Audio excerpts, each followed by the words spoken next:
Yo, what up guys, it's me KingStix. I'm going to be showing you how to play Olaf Jungle for beginners and carry your games. For your starting items on Olaf, if you plan on doing a full clear or a semi-full clear, I highly recommend you start Hunter Talisman. It'll keep you much healthier and it will speed up your clears on AoE monster camps. If you plan on just doing single target camps like Gromp, Blue and Red buff and Invading, you should be using Hunter's Machete. It will speed up your clear and get you in an invade position much faster. If you don't know which one you want to do, just go for Hunter Talisman and Refillable Potion. Olaf has the option between going for Red Smite or Blue Smite. The main difference is if your team needs you to be tankier, you're gonna want Red Smite. For your skill order, get Q, W, then E, then max Q first, E second, and W last. Olaf has really good AD scalings, which is why I recommend going for Warrior over Cinderhulk. If you're going Cinderhulk, you're missing out on a lot of AD scaling on his Q, E, and Ultimate. For your runes on Olaf, Conquer right now is a no-brainer. Go Triumph, Alacrity, and Last Stand. You don't really need to go for the Tenacity since you have your ultimate anyways. For your secondary tree, go for the free boots. It allows you to hit your jungle item power spike much faster. And then take Approach Velocity. It's really nice in the early and mid game for securing kills. Every time you slow an enemy with your axe,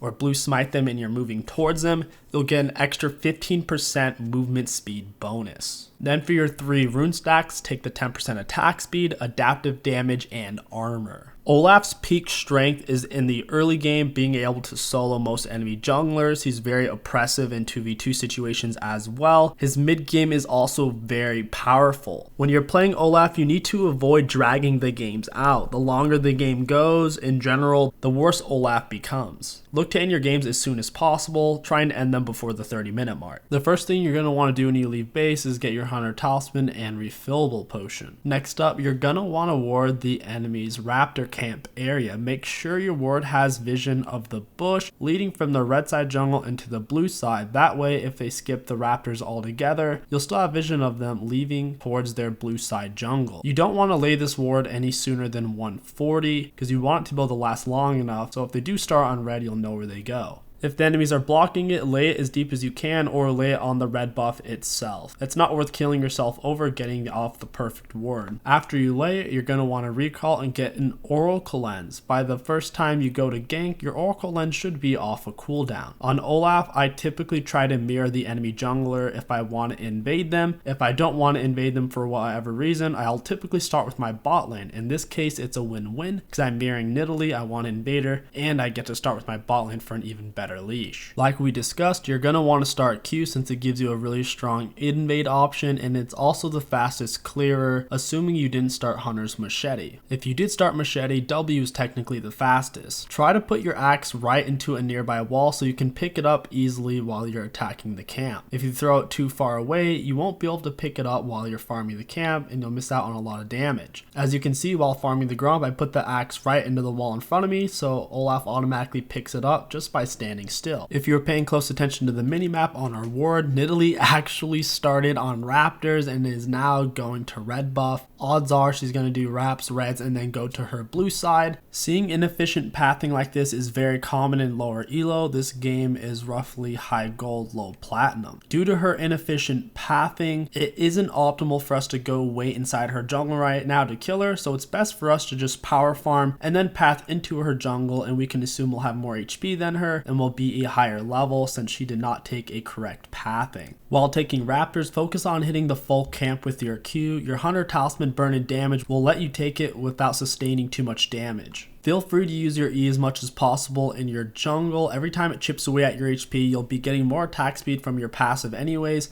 plus your W gives you so much healing and attack speed that you'll be able to heal off to pretty much full HP by the time you're done clearing your jungle. Olaf can do a full jungle clear assuming he gets a leash in roughly 3 minutes 15 seconds.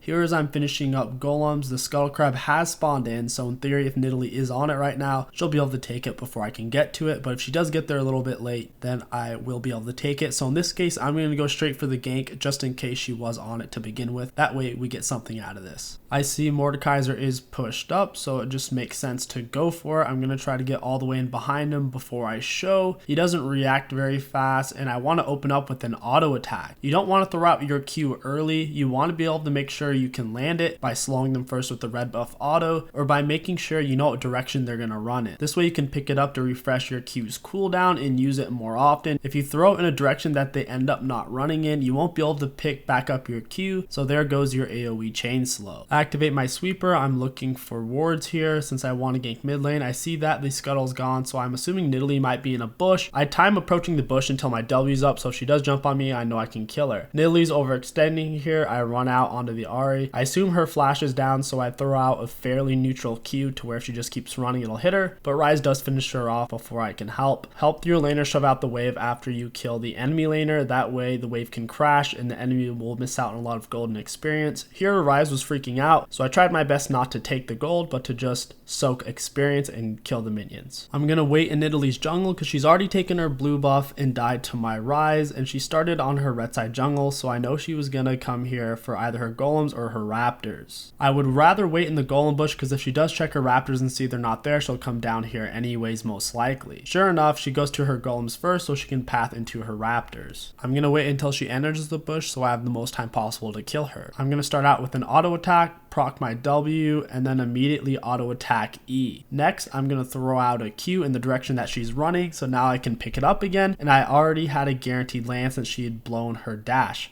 Now that she's flashed, I flash on top of her, auto attack Q, and finish her off. When you're in situations like these, you need to keep a close eye on the enemy laners. Here, Ahri is clearly walking over to me, and the enemy bot lane is disappearing as well. Irelia did just kill Mordekaiser, so for some reason I thought that was a kill on the enemy bot lane. So now I'm in a really bad spot. I throw out a Q on the Jhin, but I put myself in a position to die. If I had reacted immediately to the Ahri roam and the bot lane roam, I could have suicided on a turret or maybe even escaped. This game, I am going for a blue smite. I feel like the enemy team is really squishy and I just need to be able to gap close to get onto them. If I didn't get ahead early and if the enemy team had a stronger front line, I would probably go for red smite. I'm still confident the scuttle is up on this side since Nidalee took top scuttle crab and then I killed her in her jungle on her bot side. I want to pick up my Gromp real quick and then pass straight into scuttle crab. It looks like she's hovering mid right now, so there's a good chance she's going to come over here, so I'm going to keep a close eye on her, and if she does come over here, I want to get into the bush. That way I can put myself in between her and the scuttle and pick up a cheap kill. She does seem to be coming over here, so I push the scuttle away from her and head straight into the bush. She lays a pink in it. I get on top of her, auto attack EQ, and she really has no way to escape at that point. Once Olaf gets his dirty little hands on you, unless you have flash and he doesn't, it's very difficult to get away from him. It's constant little opportunities like these where you're gonna want to flex and bully the enemy jungler as Olaf, taking full advantage of his overpowered early game. If you're not taking advantage of his really strong early game, you'll be finding yourself in long drawn out games where you're consistently falling off and having very little game impact. Now that Nidalee is dead, it's a fair opportunity to do dragon. Obviously, if my mid lane and bot lane had negative priority, I might not have gone for it, but since they had semi priority and Nidalee was dead, it was a really easy opportunity. Nidalee's red buff is going to be up in roughly 15-20 seconds. It turned yellow, that means it's 15 seconds. When it's gray, that means it's less than a minute.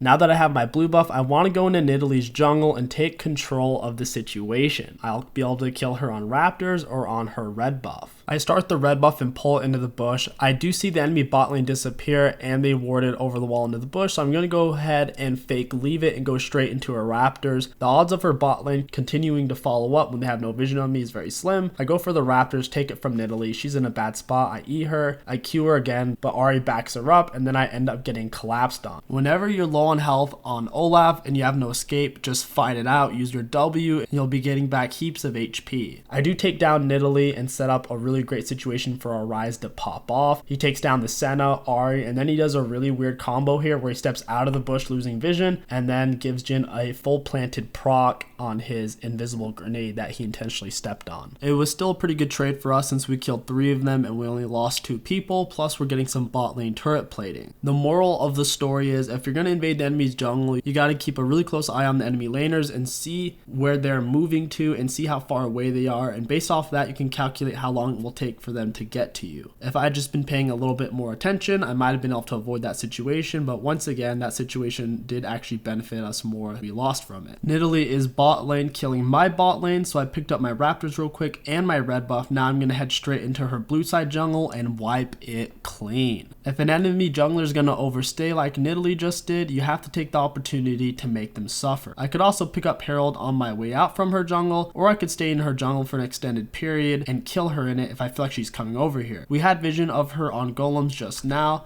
so I'm thinking about staying in her jungle and killing her on her wolf camp. Keep a very close eye on the mini map here. I'm waiting for Nidalee, and then she ends up showing up mid. So I'm gonna wait in this bush just in case she paths over here, but she's taking the other path around. So I come out, surprise her, hit her with a Q. She flashes, but we kill her anyways. I was a little bit impatient. I could have waited until she got closer to me. If you're in this very same situation, just wait a few more seconds so she can get within auto attack range of you within the bush, and then you can take care of her. While smashing turrets or any objectives in general, make sure you're using your W for the massive attack speed steroid. It'll help you take it much faster. After the turret, since we'd killed Nidalee, I went in her jungle and wiped it clean, and then I'm coming bot lane since the enemies are shoved up. I need to close the distance before tossing Q. Jin's already standing still, so it makes it easy. I blue smite him to hold him still, and I wait to use my ultimate until they throw their CC on me. Senna hits me with hers, Jin hits me with his. I activate my WE, finish off the Jin. Senna's trying to escape. I flash Q with conviction, knowing Senna's flash was down, stay on top of her and finish her off. In chase down situations on Olaf in general, you don't typically want to use your E until they are out of your auto attack range, or unless you're using it directly after using your Q. That way you can activate your E mid Q animation. Your E does have significantly more range than your auto attacks, which is why if I'm chasing someone down, I don't typically E them first and then auto attack. I wait until they're moving outside my auto attack range, then hit them with a QE or an EQ. I saw Nidalee cross through mid towards her wolf camp, so I'm going to pop the plant over towards left side. I can't reach her with my auto, so I use my Q to close the distance, auto attack E her, Q her again, and stay on top of her with my autos, blue smiting her, and then Eing to finish her off as she's about to jump over the wall. You may have noticed I used my ultimate when chasing down Nidalee there.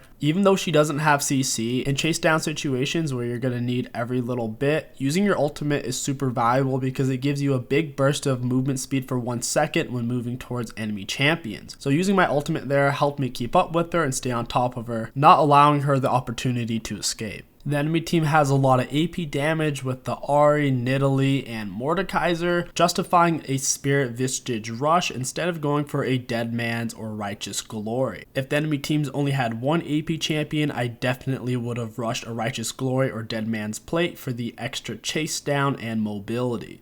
If you don't know where the enemies are, don't mindlessly run to their jungle. Even with how strong Olaf's ultimate is, you're still taking loads of damage. They just can't CC you. In this situation, instead of randomly inting, I would have been much better off pressuring Herald or farming my camps. Taking into account the fact that Tristana is bot lane and Irelia is in my jungle, pushing out that far was a very big mistake. In the mid-late game on Olaf, you want to be looking for constant picks. Enemies who are by themselves are perfect. Jin right now is top by himself. It looks like he might path towards mid lane. With my teammates behind me, I come to cut him off. I ultimate to stay on top of him, auto attack EQ, and he never had a chance. Now I can blow through the wolf camp and set up a Herald drop. As we push forward with Herald, I'm keeping a close eye on the minimap to make sure we don't get collapsed on too hard. In situations like these, don't use your W immediately on the turret, because if you do get collapsed on, you're going to need it in a fight. We don't have the minions to keep pushing, so we're just going to back off. Nidalee flanks from behind, really awkward on her part. I flash Q for the secure, blue smiter to stay on top of her. And this is one of those situations where having blue smite can guarantee you a lot more picks. If I had red smite, Nidalee probably would have gotten away with how short her dash cooldown is. She could have made it to the wall, hopped over, and been fine. If you know you're the stronger 1v1 champion against the enemy jungler, going for blue smite is usually the best option.